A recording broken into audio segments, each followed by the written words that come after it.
കേരളത്തിലെ യുവതലമുറയുടെ പോക്ക് എങ്ങോട്ടാണെന്നറിയാത്ത അവസ്ഥയിലാണ് പൊതുജനം. സ്വാതന്ത്ര്യമാണ് എല്ലാം എന്ന തോന്നലിൽ പലപ്പോഴും പുതുതലമുറ കാണിച്ചു കൂട്ടുന്നത് മനുഷ്യ മനസ്സിനെ പോലും ഉലച്ചു കളയുന്ന പ്രവൃത്തികളാണ്. തൃശൂർ പുതുക്കാട് രാവിലെ 26കാരൻ പോലീസ് സ്റ്റേഷനിലേക്ക് കയറി ചെന്നത് ഒരു പിടി പിഞ്ച് കുഞ്ഞിന്റെ അസ്ഥികളുമായിട്ടാണ്. പുതുക്കാട് നവജാത ശിശുക്കളെ കുഴിച്ചിട്ടെന്ന യുവാവിന്റെ വെളിപ്പെടുത്തലിൽ പോലീസ് അന്വേഷണം ആരംഭിച്ചിട്ടുണ്ട്. കമിതാക്കളായ യുവാവും യുവതിയും അവർക്ക് ജനിച്ച കുഞ്ഞുങ്ങളെ കുഴിച്ചിട്ടു എന്നാണ് പ്രാഥമിക വിവരം. കൊന്നു കുഴിച്ചിട്ടതാണോ കുഞ്ഞുങ്ങൾ മരിച്ചതാണോ എന്ന് അറിയില്ല. യുവാവും യുവതിയും ചേർന്നാണ് കുഞ്ഞുങ്ങളെ കുഴിച്ചിട്ടത് എന്നാണ് പോലീസിന്റെ പ്രാഥമിക നിഗമനം. ദോഷം തീരാനെന്ന പേരിൽ കർമ്മം ചെയ്യാൻ അസ്ഥികളും സൂക്ഷിച്ചു. കുട്ടികളെ കൊലപ്പെടുത്തിയാണോ എന്നറിയാൻ പോലീസ് അന്വേഷണം ആരംഭിച്ചു. 26 വയസ്സുകാരനും 21 വയസ്സുകാരിയുമാണ് കസ്റ്റഡിയിലുള്ളത്.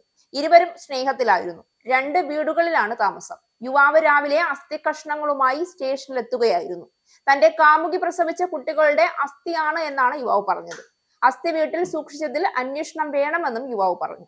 തുടർന്നാണ് യുവതിയെ കസ്റ്റഡിയിലെടുത്തത്. യുവതിയുടെ പെരുമാറ്റത്തിൽ സംശയം തോന്നിയാണ് പോലീസിനെ സമീപിച്ചതെന്നാണ് യുവാവ് പറയുന്നത്.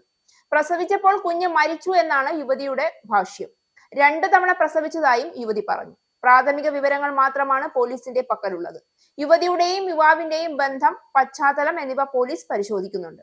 കുട്ടികളുടെ അസ്ഥിയാണോ, എങ്ങനെയാണ് മരണം സംഭവിച്ചത്, വീട്ടുകാർ സംഭവം അറിഞ്ഞിരുന്നോ, ആരാണ് കുട്ടികളെ കുഴിച്ചിട്ടത് തുടങ്ങിയ കാര്യങ്ങളിൽ വ്യക്തത വരാൻ ഇരുവരെയും വിശദമായി ചോദ്യം ചെയ്യുകയാണ്. ബന്ധുക്കളിൽ നിന്നും വിവരങ്ങൾ ശേഖരിക്കുന്നുണ്ട്.